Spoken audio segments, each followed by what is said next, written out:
Ya, untuk analisis data menggunakan Smart PLS, yang pertama kita lakukan adalah persiapan datanya terlebih dahulu. Nanti bisa dibuka file yang ini ya, client 1811.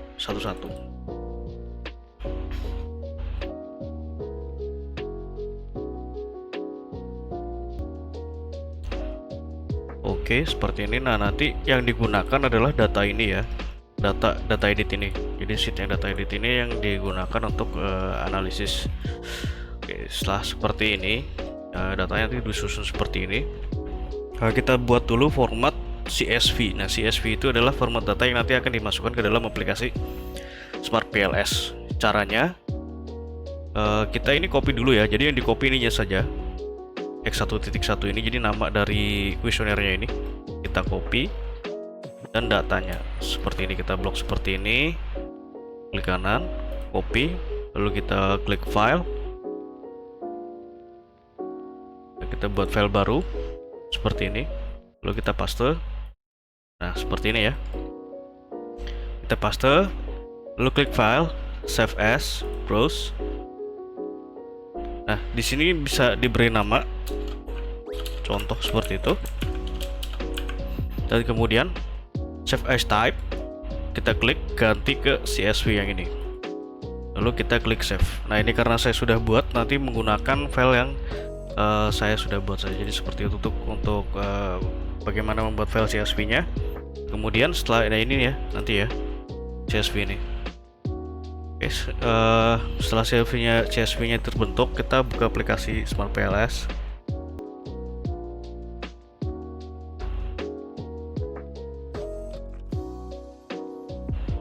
Kita tunggu sebentar.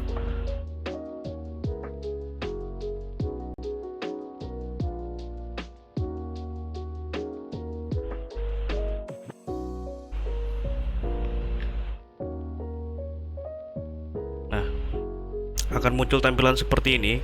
Kita klik new project seperti ini. Kita tulis di sini name.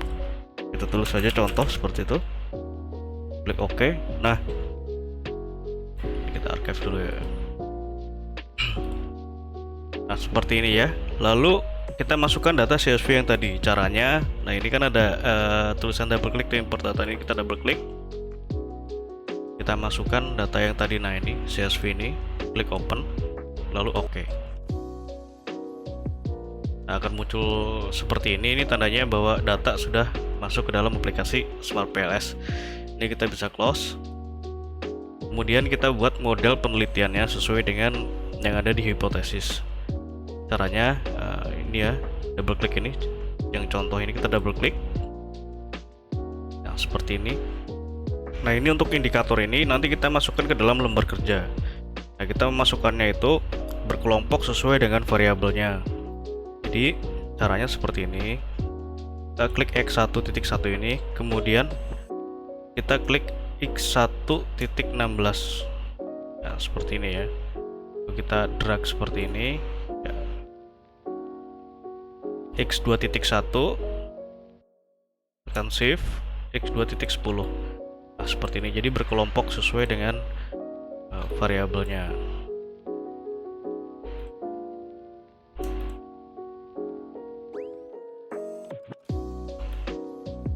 Ya, seperti ini bentuknya. Nah, setelah terbentuk datanya seperti ini, lalu kita beri nama. Caranya, nah, X1.1 ini ya contohnya, ini kita klik kanan, rename. Nah, X1 adalah gaya kepemimpinan servant, dan X2 coaching.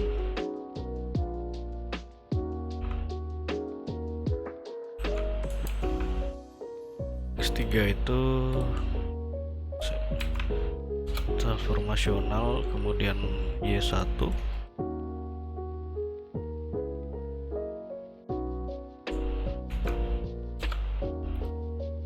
kemudian Y2.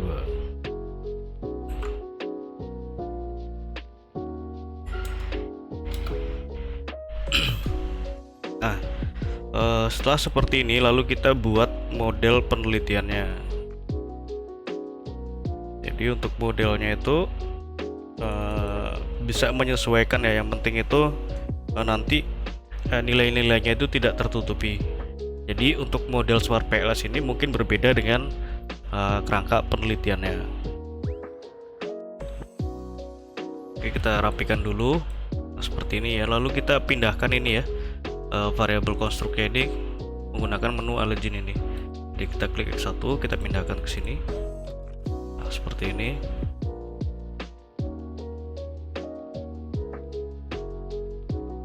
Ini posisinya bebas ya, jadi sekiranya yang paling bagus visualnya dan nanti hasilnya itu tidak saling bertumpuk.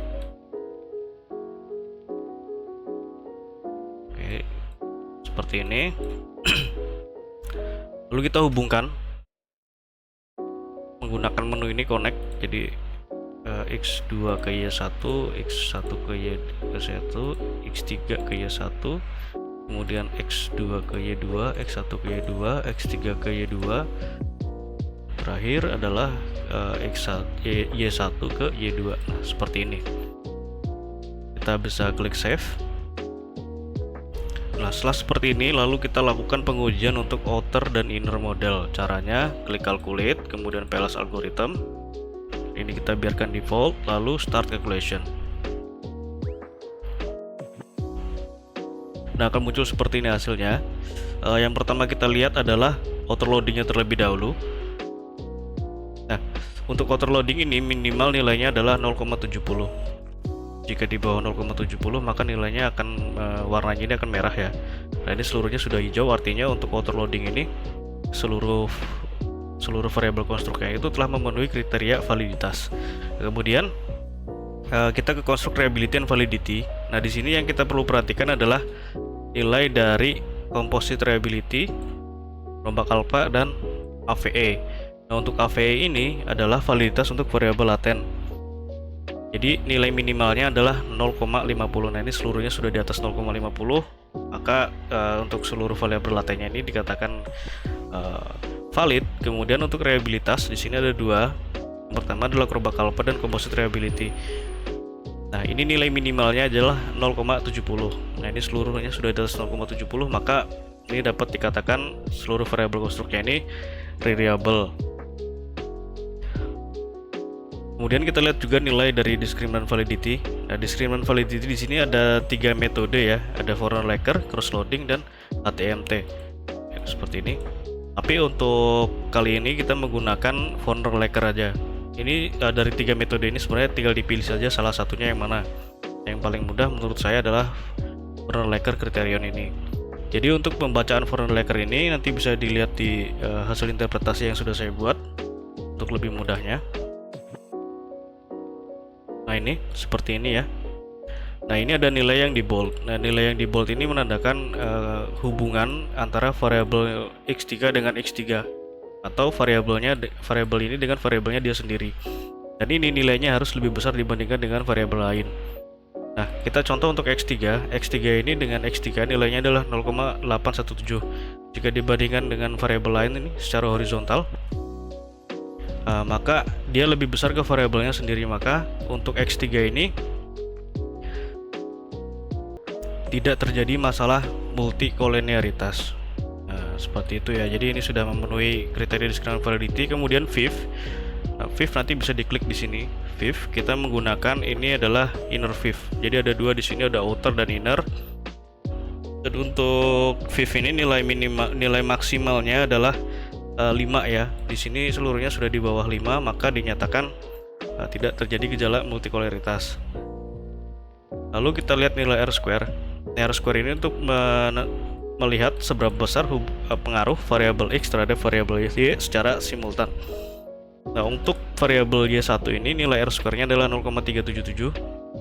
Ini menandakan bahwa ini ya, variabel X1 sampai dengan X3 itu mempengaruhi variabel Y sebesar 33,7%, sedangkan sisanya dipengaruhi oleh variabel lain di luar dari model penelitian. Kemudian untuk Y2, jadi variabel X1 sampai dengan Y1 mempengaruhi variabel Y2 sebesar 0,967 atau 96,7%. Nah, sisanya dipengaruhi oleh variabel lain di luar dari model penelitian. Itu untuk R. Kemudian kita untuk kita lihat nilai F-square-nya ya. F-square ini melihat seberapa besar pengaruh variabel ini X terhadap Y secara parsial. Nah, seperti ini untuk kriteria pengujiannya nanti bisa dilihat di sini untuk yang F. Nah, ini ada kriterianya dan ini ada hasilnya. Oke, setelah seperti ini kita lakukan pengujian untuk Q kuadrat. Q kuadrat itu yang ini, predictor relevance. Caranya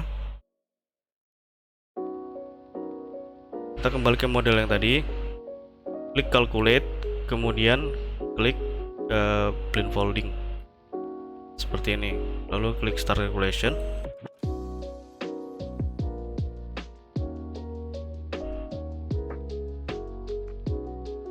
Nah, ini adalah nilai dari Q kuadrat yang digunakan, nilai ini ya.